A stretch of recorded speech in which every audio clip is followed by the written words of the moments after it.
Too many times, marketers will start with some assumptions that you, the business owner, don't share with them. When you skip this step, you haven't really organized your assumptions. Your working hypothesis is saying, like, what do we think we know already? And let's put that all together. And so there aren't any contradictions.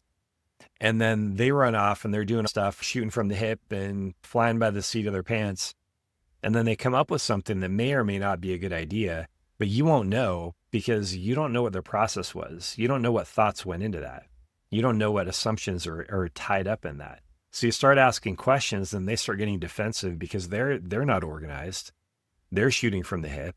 They're trying to figure out what you need to know. You're trying to figure out what you need to ask. And then you're butting heads and you're not on the same side of the table. Now you're arguing with your marketer. Creating a working hypothesis is basically saying, what are we selling? Who's it for? Why does it matter? A good marketer is going to look at those things and say, okay, the business owner is assuming this, they're assuming that, and they're assuming this. So let's write down the assumptions that I don't agree with from this is your marketer speaking, from my marketing experience. And now I'm going to go do a little bit of research, a little bit of checking around, then I'm going to bring it back to you. And you know why that's going to work this time? It's because you have a process.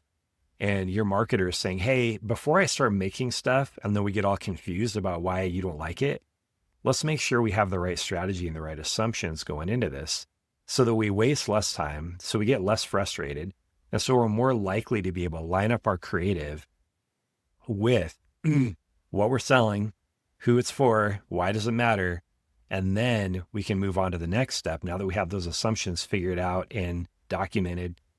And now we can move on to the next step, which is what do they need to think and feel in order to do it? And that's the creative concepts.